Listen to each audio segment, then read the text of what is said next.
Kadapa MLA Madhavi Reddy మనతో ఉన్నారు. మాధవిరెడ్డి గారు, అంటే చాలా చోట్ల మహానాడులు జరిగినాయి. ఇప్పటికి దాదాపు 43 ఏళ్ల పాటు పార్టీ ప్రస్థానం. కడపలో నిర్వహించడానికి కారణాలు ఆ రీచ్ అయ్యారా? ఏదైతే నిర్వహించాలనుకున్న దాన్ని మీరేం చెప్తారు? రీచ్ అయ్యామా లేదా? మీరే చెప్పాలి ఎమ్మెల్యేగా. ఎందుకంటే కడపకు మీరు చాలా మహానాడాలు కవర్ చేసింటారు. కడప మహానాడు గురించి నేను మిమ్మల్ని అడుగుతున్నాను, కడప మహానాడు ఎట్లుందండి? అన్ని ఏంటండి జనాల నుంచి వచ్చేదని మీరే లీడర్గా మీరు చెప్పాలి. ఎందుకంటే మీరు దీనికి లీడ్ చేస్తున్నారు. మాకు రిజల్ట్స్ మీరు ఇవ్వాలా.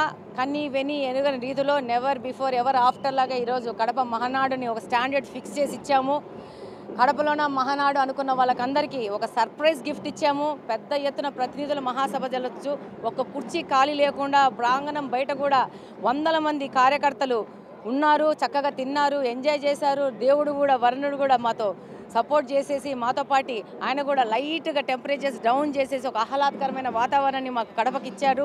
ఇది ఆశ్చర్యకరమైన విషయం. దేవుడు ఆశీస్సులు కూడా తెలుగుదేశం పార్టీకి ఉన్నాయి. ఈ మహానాడు విజయవంతమైంది. ఈ స్టాండర్డ్ సెట్ చేసుకొని రేపు మహానాడు జరుపుకోవాల్సిన అవసరం ఉంది. అంటే మహానాడు అట్టర్ ఫ్లాప్ అయింది. జగన్మోహన్ రెడ్డి దగ్గర నుంచి కింది క్యాటర్ వరకు అదే చెప్తున్నారు. ఏం సమాధానం చెప్తారు? వాళ్ళ సినిమా అట్టర్ ఫ్లాప్ అయింది కదండి. కాబట్టి ప్రతి ఒక్కటి అట్టర్ ఫ్లాప్ అని మాట్లాడుకుంటారు. కాబట్టి వాళ్ళ మాటలు మనం వినాల్సిన అవసరం లేదు, వాళ్ళకి ఇంపార్టెన్స్ ఇవ్వాల్సిన అవసరం లేదు. 11 సీట్లు వచ్చినాయి. గవర్నమెంట్ జీతభత్యాలు తీసుకొని 11 మంది ఇంట్లో కూర్చొని వెకేషన్ ఎంజాయ్ చేస్తున్నారు. మీరు మాట్లాడేది ఏముంటే మీ 11 ఎమ్మెల్యేల గురించి ఇంట్లో కూర్చొని గవర్నమెంట్ డబ్బులు తీసుకుంటే ఇంట్లో వెకేషన్ తీసుకుంటారు. ఇదే ఒక గవర్నమెంట్ ఉద్యోగస్తుడు జీతం తీసుకొని ఇంట్లో కూర్చుంటే ఒప్పుకుంటారా ప్రజలు?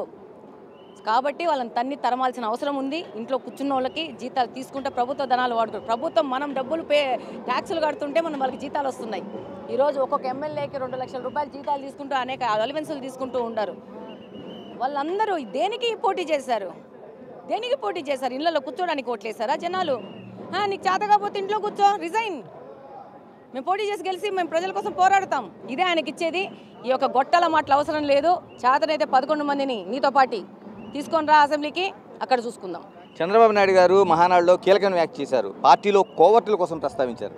ఏమంటారు? ఎవరున్నారు కోవర్టులు? మీ దృష్టిలో ఎవరున్నారు? 1-2 పేర్లు ఉంటారండి. ప్రతి ఒక్క నియోజకవర్గంలో ఉంటారు. వేరే రంగు పూసుకొని తిరుగుతూ ఉంటారు. వాళ్ళందరినీ పార్టీ అధిష్టానం గుర్తిస్తుంది. వాటి మీద కఠినమైన శిక్షలు ఉంటాయి, వాళ్ళ మీద యాక్షన్స్ ఉంటాయి. డెఫినెట్గా ఏ పార్టీలైనా ఉంటాయండి. కాబట్టి దాని మీద డెఫినెట్గా మనం కఠినంగా పోవాల్సిన అవసరం. అంటే ఎప్పుడూ లేని చంద్రబాబు నాయుడు ఒక జాతీయ హోదాలో అధ్యక్షుడిగా ఉండే స్థానంలో ఒక మహానాడులో ప్రస్తావించారు. ఆయన ఎప్పుడూ లేదు. అంటే ఎందుకు అంత సీరియస్గా బాబు ప్రస్తావించాల్సిన అవసరం? మారుతా ఉన్నాయండి, కాలం మారుతుంది. 2025 నుంచి ప్రజల్లో కూడా ఆలోచనలో కూడా మార్పు వచ్చింది. అక్కడ ఉంటారు. 2 చోట్ల పార్టీని అనవపించాలని ఉంటారు. వాళ్ళందరినీ గుర్తుపెడితే కదా అసలైన తెలుగుదేశం పార్టీ కార్యకర్తలకి మా సేవ తీసుకుపోవాలంటే, వాళ్ళ దగ్గరికి తీసుకుపోవాలంటే వాళ్ళని గుర్తించాలా. కాబట్టి బాబు గారు కార్యకర్తల కోసం చెప్పారు. దాని ప్రకారం మేము కూడా అలానే ముందుకెళ్తాం. అంటే కోవర్టులు గుర్తించారా? డెఫినెట్గా గుర్తించింటారు కాబట్టి గుర్తిస్తున్నాం అని చెప్పారు. డెఫినెట్గా అంతకుముందు ఇప్పుడు ఓడిపోయిన పార్టీనే వస్తుందని ఊహించిన వాళ్ళు ఈరోజు వెంటనే రంగు మార్చేసుకొని ఎల్లో రంగు పూసుకొని వస్తారు. డెఫినెట్గా ఎక్కడైనా వస్తారు. ప్రజలకి వెయిట్ చేసే శక్తి లేదు. అసలు విపరీతంగా తొందరగా రంగులు మార్చేది శక్తిలో కొంతమంది ఉన్నారు. ఇది నార్మల్, న్యాచురల్. దాన్ని మనం గుర్తించుకొని మనం కరెక్ట్గా నడవాలి. చివరిగా చెప్పండి, పార్టీలో అంటే ప్రత్యేకంగా రాష్ట్ర వ్యాప్తంగా వదిలేండి, కడప జిల్లాకు సంబంధించి అసంతృప్తులు రేగుతున్నాయి. నిన్న ఒక ఆవిడ టవర్ ఎక్కింది. తర్వాత చాలామంది మాకు ఇంకా అంటే మా మీద ఉన్న కేసులు సైతం పోలేదని ఒక ఆవేదన అయితే వ్యక్తం చేస్తున్నారు. ఎవరి మీద కేసులు పోలేదు? గత ప్రభుత్వంలో పెట్టిన కేసులు ఇంకా పోలేదు, కోర్టుల చుట్టూ తిరుగుతున్నారు. టైం తీసుకుంటుంది. నా మీద ఇంకా 4 కేసులు ఉన్నాయి. టైం తీసుకుంటుంది. దాని ప్రకారంగా పద్ధతి ప్రకారంగా తీసుకుంటాము.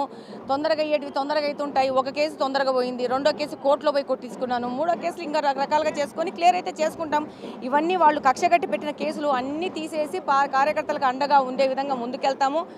ప్రతి ఒక్క కార్యకర్తకు కూడా చెప్తున్నా, నా మీద 2023 సెప్టెంబర్ నుంచి 24 మే వరకు 6 కేసులు చెత్త పిట్టి కేసులు పెట్టినారు ఈ వైసీపీ వాళ్ళు.